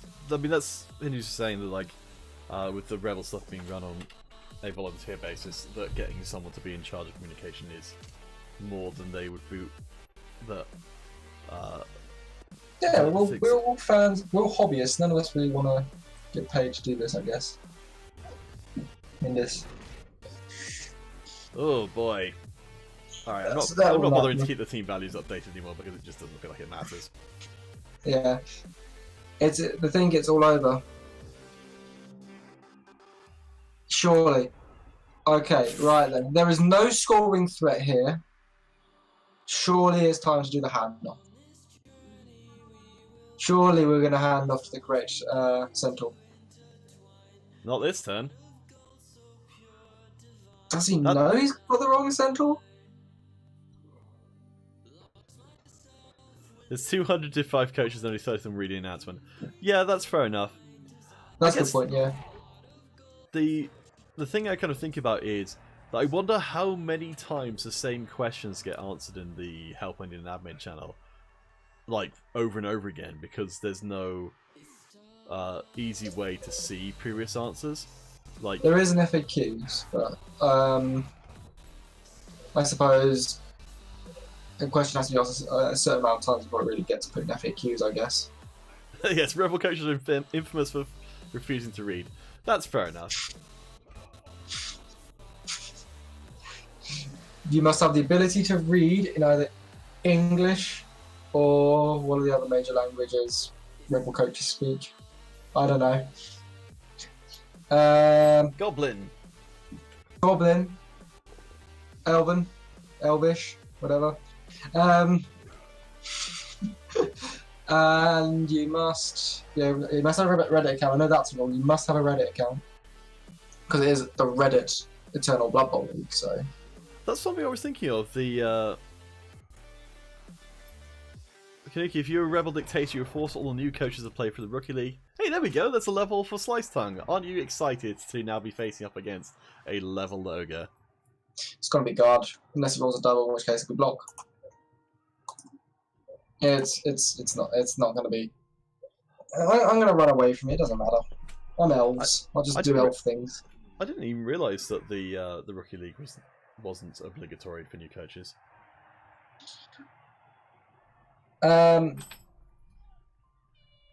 Yeah, we do I do help run a little league, and we have a system where new coaches new to the league have to have to be tested out, see if they're actually going to pay attention to schedules and stuff like that. And if you can't, then you probably won't realise by yourself that this probably isn't for you when your games all get conceded and you lose 2-0 every week. But yeah. Oh, actually, this does remind me. Hindus, there was. So I remember because I was talking to an admin when I first joined Rebel about this, that there is a graphic showing the layout of the leagues, but it's a bit out of date, and it also wasn't included with the material for when the initial sign-ups were taking place for the coming season. So I never even heard of the graphic, so yeah, well, I mean that's goes to show, doesn't it? I feel like if having the graphics showing the league layout and having it be updated to be current, which I can't imagine would take a huge amount of work, would, I think, go a fairly long way. Because when I first joined REBBL, I was so confused as to what the hell anything was, because like everything felt like it was half explained, or that you had to know something else to kind of make sense of what it was. Because like there would be, I think if you were in the like the sort of the 80%, like most common stuff, it was explained. But any time it wasn't completely straightforward, it was really hard to find anything out. I didn't realize I should be going on the REBBL Discord, because again, it didn't say that in the post. well, yeah, generally it's because it's supposed to be the Reddit Online Blood Bowl League. I think they don't want. It's because the information that some information on Discord, some information's on Reddit, and then it's a bit confusing of where everything is. It's just about keeping itself together. I really think that Discord accounts should be mandatory for the REBBL League, just because it's like I just don't think it's possible to make it work properly if you don't have people on both things. And I think you're right. It is the Reddit Blood Bowl League, but at the same time, realistically speaking, it's just worse to do stuff on Reddit than it would be on Discord. I can't think of any situations in which like it's better to do it via Reddit. Like discussion is better on Reddit, but that's it as far as I'm concerned. It's a great place to organise the games. You see, Hindu's trying to lure me into volunteering to do work. But he is doing work, can't you see? He's recapping. Yeah, I'm working right now. Oh gosh. 2 injuries in one game. I mean, get no injuries all game, and all of a sudden 2 come along at once. Hey Mizra, thanks for dropping by, and congratulations on your win. I fully expect to see you in the playoffs, sir. Yeah, Chinchin, thank you for coming by as well. There is going to be on this channel, there will be, I think, a couple of games of Blood Bowl tomorrow, if any of you guys would like to come back. At 7 o'clock UK time. Oh no, sorry, so 7 o'clock there will be another play-ins game, including your good self, Caldergum. Yeah, I won't be here because that would be inappropriate, so I won't be here. But I will be playing. Oh yes, and if anyone who's in the chat right now would like to come in and try, much like Caldergum has tried out commentating, then just hit me up. I'll put my Discord in the chat, because this is exactly how this happened between yourself and myself, Caldergum. Yeah, that's exactly what happened. I just thought, why not? Let's do this. It's always good to get coaches in to do some sort of co-commentating. So, where's the other game? You said there's 2 games. There's another game. Oh yeah, so I will be playing on Sunday as well, though the time hasn't been set as of yet, with my team in the training grounds. Yes, it is. I do know the problem, which is the it would be nice to have this thing, but I'm not willing to do it myself. I do think that's it's a bit of a double-edged sword, that, because you end up in a situation where it's helpful in that it avoids wasting a huge amount of time with people suggesting things, and then having 100 suggestions, and then the idea of being asked to implement all those 100 suggestions is just kind of absurd. But at the same time, that does mean that nothing gets done if it's going to be you do it, because then no one's going to do it either. So Game's over. Yeah. Plans Division C is going on soon. Oh, cool. Yeah. Hindu, I guess I'll DM rather than discussing this on a stream, because it's probably not the best venue for it. There you go. 2 level ups though. 2 level ups. So that's quite a lot of level ups this game. Yeah. If you go to the SPP screen, you'll see that's a lot of SPP. That's 14 and 19, I think. Yeah, 14 and 19 SPP. Oh yes, Lord Brainlord's recap. I will. That's a short recap. That is 8 minutes long. I love it. I'm also probably going to steal stuff from it if it's good. That'll be entertaining to watch, I suspect. 8 minutes, that'll be enough. I mean, that's the kind of length of content that I enjoy. I tried to do a recap for my little league that we're in. I can't get it down below an hour. It's so difficult to, like, how can I get everything concise? I think it depends what you're going to focus on. Like, so normally the case of the commentators I work with is that your 8 minutes long takes you 4 hours to make it. Yeah, I mean, that's another thing is if you're willing to put more time into making it, you can boil it down to just the essential stuff. If, like, what I would tend to do for my recaps is I would prepare in advance everything. So I'd look at each of the teams and be like, this is the important thing that happened this week, and there will only be 2 or 3 important things that actually did happen. So you can just be like, here's this team, in this game they got this and this. Like, you don't go, you don't watch the game or anything, you just kind of, you know what the important things are, and you can explain, they were looking to get this player level up, they did manage to do so, so now they're, tremendously more dangerous. So I've got some news on level ups. The Ogre has got guard. Ooh, okay. Because obvious choice. That's the only level up so far. Nope, we've got another level up.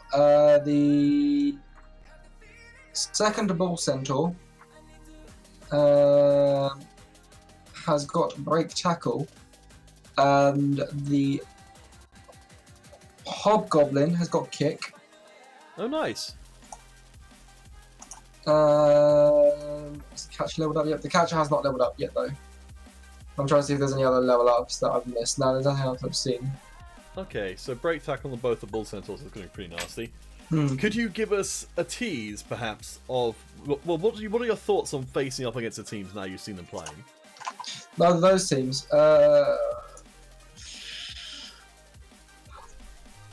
I'm gonna probably struggle against the CDorf team if they play like that. That was very solid. I think there were some misplays with the humans, and elves are good at fighting misplays, but I'm the only dodge team. I don't know how good these guys are against dodge teams.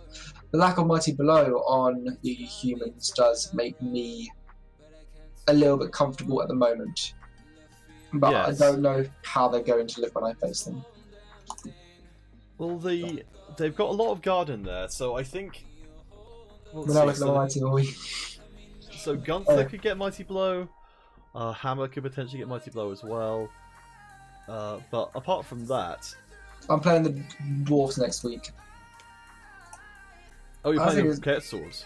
Yeah, I'm playing the dwarves next week. The Chaos Swords next week, which this is probably a good time to face them when they've only got 12 players. They've got one less mighty blow than they did before this game. Yeah, and only 80k in the bank, so not going to get another Minotaur.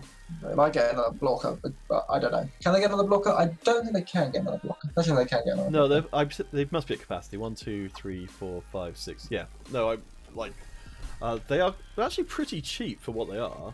Like 70k for a player with block, tackle, and that's those stats. I mean, movement aside, that's pretty darn good. Yeah. The Bull Centaur. Oh, he's got a new goblin, Hobgoblin. That's why. He's King Hellboy. Yeah, that's a new guy. Losing the Minotaur only makes the team better. yes, that is true. I don't know. I think Minotaur was pretty decent. I don't know if he's 150 team value decent or whatever. Yeah. Haunchy. Yeah. Calvin's looking for a co-commentator next week for tomorrow if you're interested. Yeah, if you want to come commentate over your next opponent. Game. Yeah. Yeah, Haunchy, if you can talk and you've got a decent enough microphone, then you're more than welcome. Because I think we need to build up a stable of co-commentators before when everyone else is playing games and stuff. Or having a real life. I mean, it's who does things on Saturdays? Ugh. I know. I'm looking at my schedule for this. I'm like, so Friday doing a Blood Bowl game, Saturday doing a Blood Bowl game, Sunday doing a Blood Bowl game. Like, what am I doing with my life? Not very much. Yeah, I mean, I can't. What time's the game on Sunday? I don't know yet. The player can play between 3 and 6, so I guess I'll probably shoot for earlier. Let's say 3. Okay. Hunchy's got no microphone. Don't worry. I was teasing. But yeah, it was.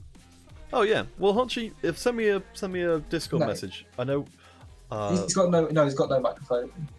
He's got microphone and webcam is not a problem. Yeah, he said he does have it. Okay. Send me a Discord message, Hunchy, and maybe we can figure something out. If you're around on either tomorrow or I guess, well, Caligum, I don't know if you. I'm playing 7 BST, which is 6 UTC, I think. Yeah, that's right. I think that sounds right. But yeah, that'll be interesting tomorrow.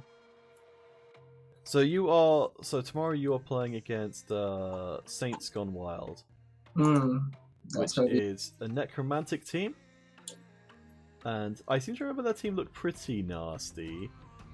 They've got a plus agility werewolf, that's okay. I don't know if I would be super. I mean, once they get dodged, they're going to be pretty obnoxious, but he's not. Yeah, the werewolves aren't scary yet. No. The flesh golem having block and dodge is quite nasty, and guard means, and pretty close to leveling up actually. They might actually get leveled again. It looks like a decent team. Not amazing, but a decent team. Yeah, I suspect the catcher has got something interesting if he's not leveling up the catcher. The catcher. Sorry on the human team. Sorry, I'm back and forth at the moment. Ah, okay. Yeah. Let's take a look back at them. So the catcher probably has something interesting. But yeah, back of this team, the team you're looking at. Oh gosh, now you've changed again. No. Sorry, it's because the stream is a little bit behind. That's why. Okay. I think the human team's doing alright, but let's see. So with 6 teams in there, you need to get in the top 2 places. So from 5 games, you presume you got to win like 3. You got to win 3. Win 3 and remain undefeated, or win 4. Okay. Yeah, I think Kia's. The ogre was over. I think if Kia, I don't know if Kia's listening, but if they are, I think the use of the ogre was probably the thing which stood out to me as the most suspect in that game. Cheers, Kaneki. I think he tilted. He did tilt a little bit. I think after his drive was stolen from him. Yes, I mean I probably would as well. That was pretty rough. All right, but yeah, that'll do us for now. So again, back tomorrow at 7 o'clock UK time for Caldigum's game, which hopefully Haunchy will be able to. Your best friend has a bachelor party in your own groomsman. You should probably do that. Haunchy. I'll be fine. Check your calendar before agreeing to things. Yeah. But yeah, no, like, well, we could always all. I don't know, like we always all 3 of us hang out or just sort of alternate back and forth. Oh well, yeah, I'm sure you can find a guy, but yeah. Yeah, then stay in touch, Haunchy, and definitely go be a groom, go be your groomsman duties. I think those are slightly more important. But Caldigum, thank you for joining. It was an interesting experience, I suspect, to be witnessing kind of the start of your players division. It is a pleasure as always. Well, but yeah, thank you for having me. That's right, and yeah, it should be a full weekend of Blood Bowl action. So, please, guys, if you haven't already, please drop me a follow because there'll be plenty more Blood Bowl coming. I think I'll be streaming my Training Grounds match because I think I'm going to get slaughtered. Actually, what a good chance to cross-promote the Training Grounds stuff because I can actually go and have a look and see what it is now. So I'm in Training Grounds D. So we've teased tomorrow's game. Training Grounds D. I need to find that. Yes, this will be. This is for Sunday's game at 3 o'clock UK time. I'm up against the Lizardman team, which is kind of fortunate because I think this is the only team that hasn't got murdered players on them. I mean, out of the teams I look, this is the only team I think you should be scared of. This is the only team. Considering the games I've seen you play, I think this is the only game you're going to lose. Oh, really? Yeah. I mean, if I was playing all the other teams, I'm saying that is. I think this might be the only game you'll lose. That's interesting, because this was like, I mean, I know the sources are going to be very, like, I definitely can't stand up against the sources at all. And they've got a lot of block, and they've got some mighty blow. I don't know about the break tackle first skill. It doesn't seem really, that's really that worthwhile. The correct play is always stay block, but it's not. It can work. It can work without it. Break tackle. It makes sense because you've got to pay extra special attention to him. Oh, lizards are a good matchup for Kislev. Interesting. Yes. Well, I mean that's the thing. Like, it will be relatively straightforward for me to go after the Skinks. So the Skinks don't have block at this point, and my team actually does have a decent amount of block. They have got like a almost one turn. Oh, no, sorry, it's not one turn. You've not got one turn play yet. No, but it is a player who's got a good amount, so can catch the ball, so get it from the handoff, and then run a pretty decent distance with it. But yes, I should be able to punish the Skinks. I don't have tackle as of yet on my team, but yeah, the Skinks on that level, the sources are pretty strong. I'll have a quick look at what's going on with my team, which is really bloated in terms of team value. So I did some maths earlier on. They are 170 TV advantage, 80k in the bank. So the question is it going to be a wizard or is it going to be Silly Billy? Yeah, I'm tempted to sack one of my linemen, but I feel like the team's going to need these extra linemen at some point. Well, you got 110k in the bank. I'm very tempted to go for another reroll. Like, now I've got enough money. I think if I win the next game and get a decent amount of money, I think I will invest into a reroll just because I've got nothing else to buy. I don't want to buy another Blitzer because they are so ridiculously expensive. Like, they are nearly big guy levels of price. I think they could easily afford to be dropped down 10k. Once you get block on your third Blitzer, that's good old the pain. You've got to get your fourth Blitzer, I think. I will hold up a little bit. I'm probably going to wait until at least there's a couple of levels on the Blitzers. They are very, very, very good. But at the same time, I'm so wary of having one of them die and then not being able to replace them. Because they're so ridiculously expensive. But yeah, I mean, I've got the plus strength Blitzer. He's incredible. I've got the block Blitzer. I mean, Pain is still kind of dead weight at this point. Admittedly, as we've now figured out, the diving tackle does work on dodge. The Skinks are going to have real trouble in... If they get marked up on the Blitzers, they are going to be in a world of hurt. Lots of 5+ dodges. I would be much more tempted to actually start dodging... start leaping my Blitzers to just stand next to the Skinks. Just because, like, AG3 dodges with -2. Like, that's a pretty good odds for me. I don't know quite how I deal with getting around the sources, though. Because, I mean, while I've got a bear... Has he got a Croxical? He does. So he's got his own bear. He's got a bear of his own. Yeah, like, the strength disadvantage is going to be pretty major. Yeah, I don't know. I guess I'm just going to have to try and not engage with them. I think I'm going to get a little clobbered. I'm more worried about the other teams, like the... let's see, the Necromantic team is pretty nasty in my one.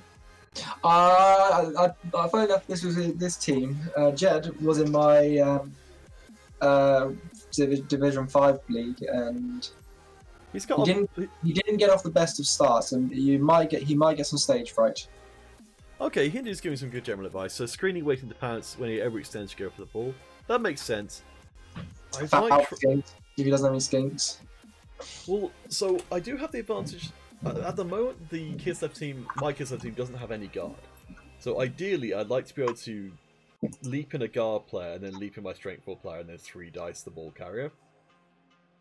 Yeah, I've got one wrestle lineman which I haven't fired yet, even though he's taken movement down, which is going to limit his ability to kind of grow quite a lot. But I'm hoping I've got 2 linemen who can develop and get wrestle.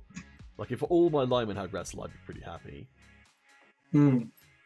Yeah, every lineman with wrestle, 4 blitzers would block, catchers would block and dodge and sidestep and lots of shenanigans. Fouling. Yeah. Fouling's a skill. There was something on Reddit recently about fouling, and fouling's a skill. People forget that. Sometimes some coaches forget that fouling is a legitimate part of the game. Well, I mean, when I've got this many players, I'm either playing pretty aggressively and, you know, basing more because I can afford to take casualties, or I'm fouling. I probably can't do both things because I don't have dirty player. I mean, if I get a chance to foul skinks, they're gonna... What? So I need just 2 assists to make it a worthwhile foul? And a lot of my linemen are really useless, like aggressively useless, without any skills. The important thing as well, skinks are stunty, so... Yeah. I was really hoping to have a Mighty Blow piling on player for it pretty soon, but I've resisted the urge so far to first skill it on a Blitzer. Yeah, I don't know what the odds are, but I think it's better to go block. It seems a bit safer, and you save yourself from potentially dying or becoming unusable. I don't know. Having now gotten a little bit more experience with the more developed teams, it almost feels like dodging without dodge to block without block. It looked like I scored too much on the catches in terms of team development. That's probably true. I think initially I had trouble with getting... Because I was trying to win the division. So I was... While I was doing some vanity passing, the catches are probably too developed compared to the blitzers.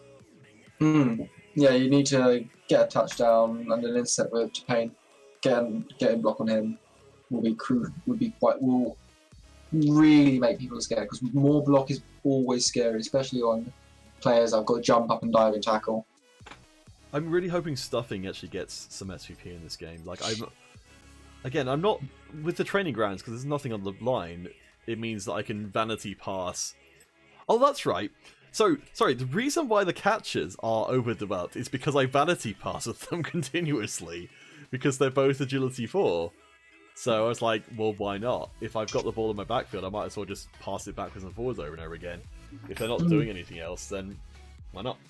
Yeah, Hinder says, and Sage says too, score with your blitzers. And you've got to remember, Sage is a pretty good coach, I hear. Yeah.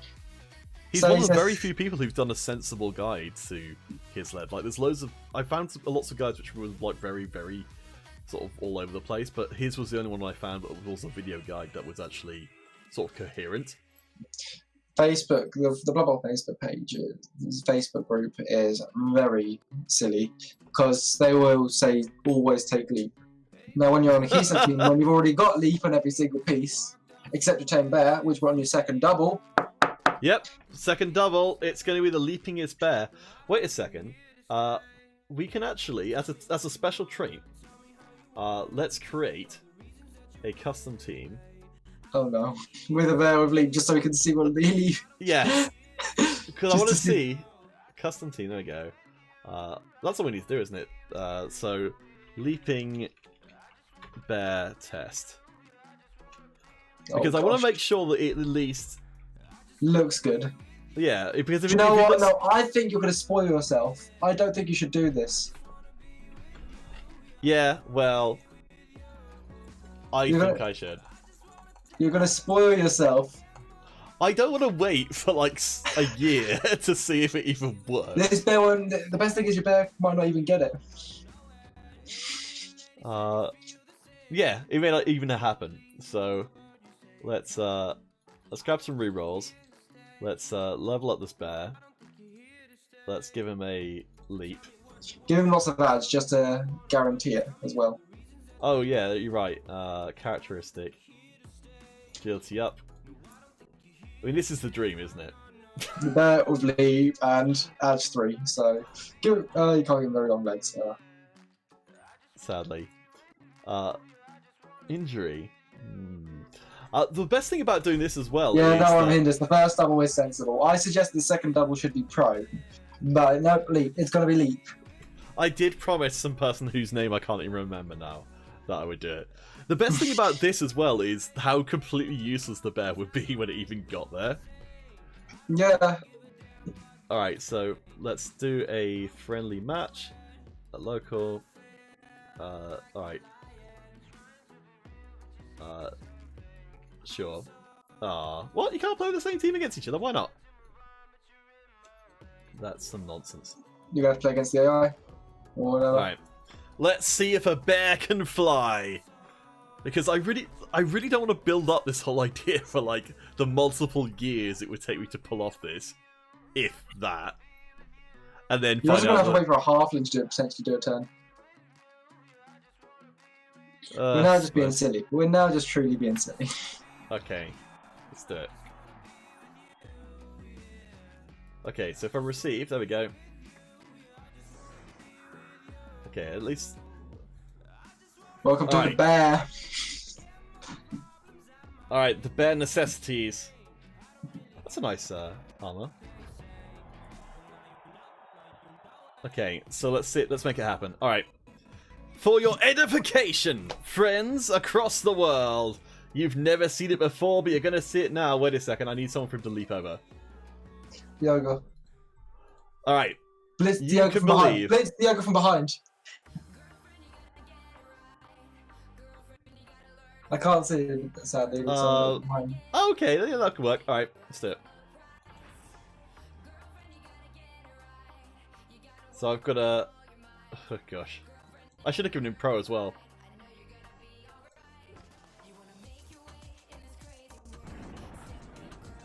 What is he gonna... I'm a little bit behind, so I don't know if he's failed the bonehead. He fails the bonehead, does he? You're gonna please burn 4 rerolls. I'm failing to get the bear.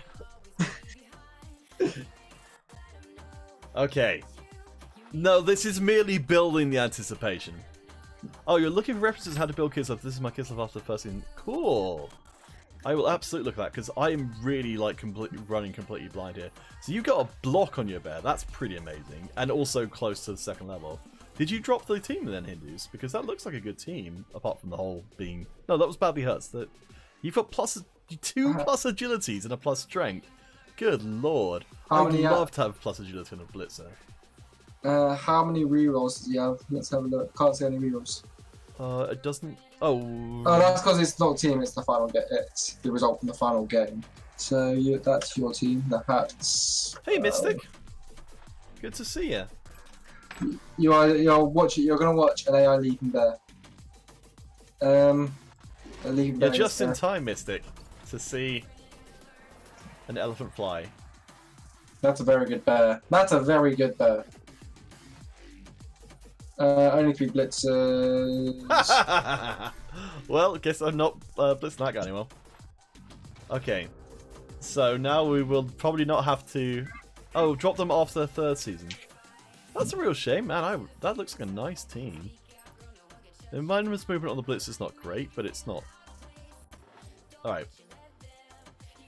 So, okay, let's do it. I'm a little bit behind, so I can't see.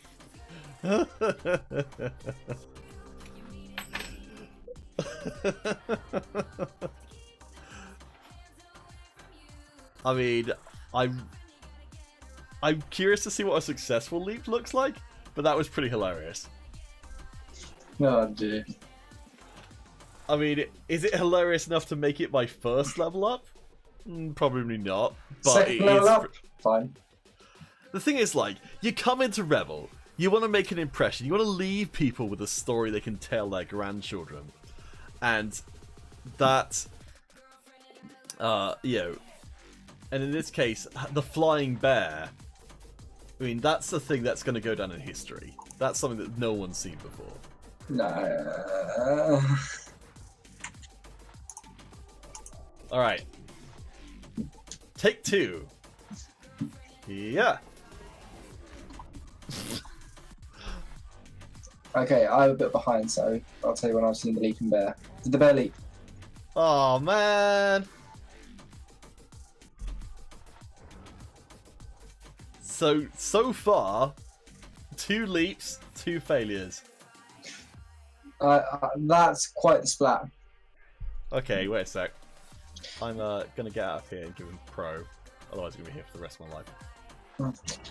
How about 1 second? Message me on Discord quickly and give me your friend, so I can quickly just easy skip, so you don't have to. Oh right, yes, that's a good idea. Yeah. All right. How do I do that? So you don't need to add you on Steam, right? Yeah. All right. Let's see. You'll never guess what my name is on Steam. Oh, you guys who are watching can add me as friend codes as well. There you go. Alright, I'll send you my friend code, and then... That's maybe not a thing I should be showing on screen, actually, because it just lets you onto my friends list immediately, without you having to do anything. Alright, let me go in and... I'm going to put a bunch more plus agilities onto the bear. You can't, you can have 2. Oh, really? Yep, give yourself more rerolls, though. That is some... Ooh. Okay. Alright, level up, and... Enter a friend code. Haha! Oh, wait, you're right. There you are. That's your friend code. Now I need to launch Blood Bowl again. Okay, so I've got Pro. Is there anything else that's relevant? Leader? Yeah, for an extra reroll, sure.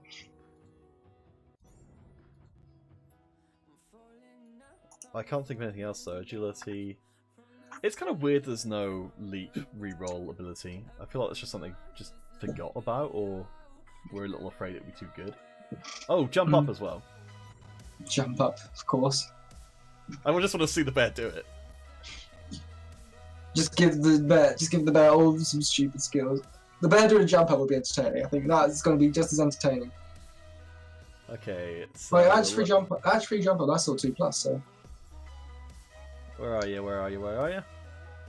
I sent you a friend request. I believe you accepted it. Yeah, I think you just. Where's the? What's your name on? I'll be appearing offline. Sorry. That'll be it. Yeah. There we are. Yeah, I think I might need to go back and invite again. There we go. I am on Blood Bowl now, so. You're not showing up on the list. I sent you, so you're going to probably check your. I'm not a big fan that Steam actually shows up on the stream. That's not great. Let's see.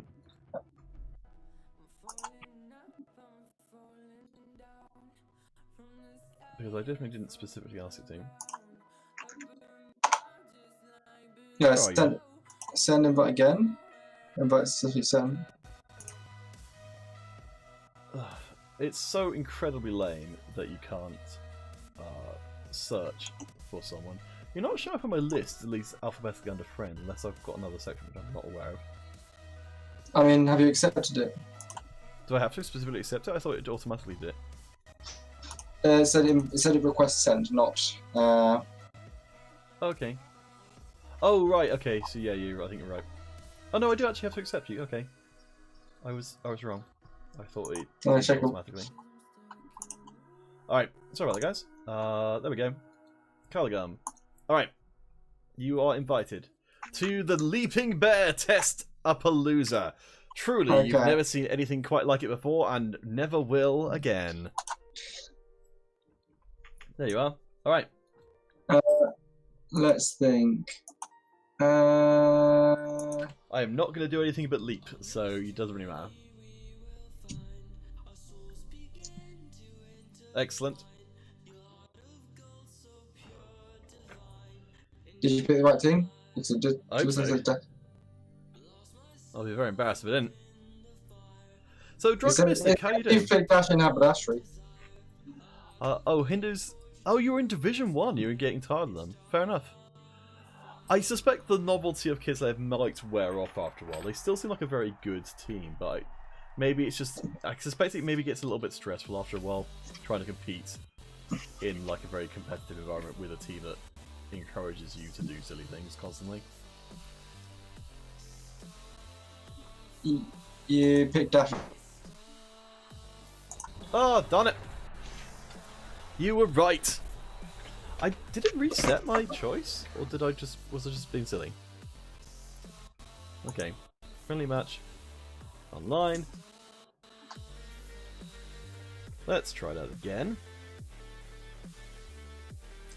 I can't believe the Steam Friends list doesn't have a search function. Oh, that's right. When you joined, it reset my choice to Dashing Haberdashery. Hmm. Okay. Where is it? Where was my Happy Bastards? There we are. Wait, you've got a 1620 Kislev Circus team? Yeah, do you want to see that team? It's not that good. I can live with that. Yeah. Alright. So, after some embarrassing... Oh, waiting for opponent. Okay. After some embarrassing technical issues... if someone gets further in the playoffs than my Kislev round of 32, I'll probably go back to them. Till then they can rest. Here's, I didn't understand this, so this is something which I don't think was terribly well explained in the documentation for REBBL. Are you allowed to put a team on ice for a given amount of time, or do you... Yes, you are. I've definitely seen that somewhere. Okay, because I couldn't find anything about that. I may have just not read the right document then. Obviously, you want to receive. Here's a tree man to jump over a tree, because that'd be hilarious. You're right, that is the best way. Okay. I'll put 2 trees there. Fling there. Oh, a side league for retired teams. Okay. So Hindus, I've got to try and do better, which is make it to round of 16 in playoffs with kids and team. That's a nice thing to do. Let's try for. And then you have to fight Hindus. Alright.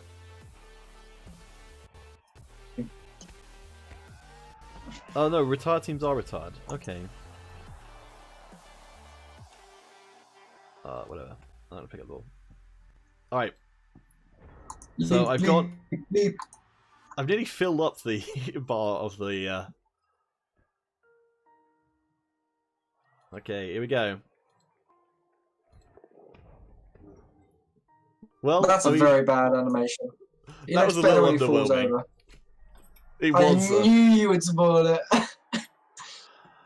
The thing is now, I still want to do it, but I'm glad that I've set my expectations appropriately, which is that they didn't bother to put a proper animation in for the Leaping Bear because they just didn't expect anyone would bother to do it. The ball center one could be entertaining. Alright, so I want to see the jump up on the bear, and then I guess we're done. Oh, that's what Pro looks like. I've never actually used Pro before.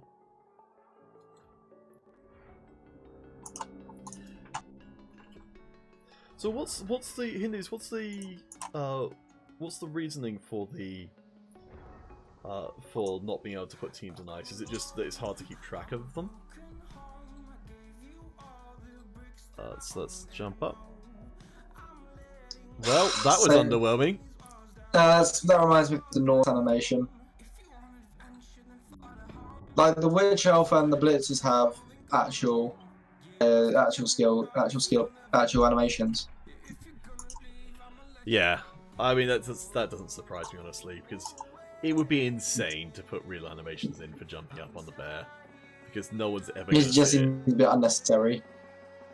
I'm glad that it. I guess I'm glad that it doesn't glitch out entirely, but I suppose that's the default leaping animations. You just stand and you go up, you follow an arc in the air. I think legitimately, okay. This is actually no. Thinking about it, without plus agility, it's never going to work, is it? So, I think this is actually putting me off the idea of getting leap on the bear, as meme-worthy as it would be. Does that mean you're going to get pro? Well, I think that I would go for it if I thought it had any legitimate chance of ever working.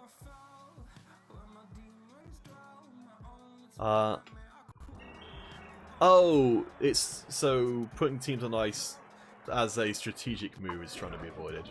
Fair enough. Yeah, I guess that's reasonable, and it's kind of hard to know if the if a player's doing that for a good reason or not. I'd imagine you could maybe have it like someone gets like a one thing per like one per lifetime kind of thing. Where I don't think it's still not a good idea. I get why it's ridiculous. That would make sense. It's like I get what it means. Okay, so there we go. We've now seen a leaping bear. We've seen a jumping up bear.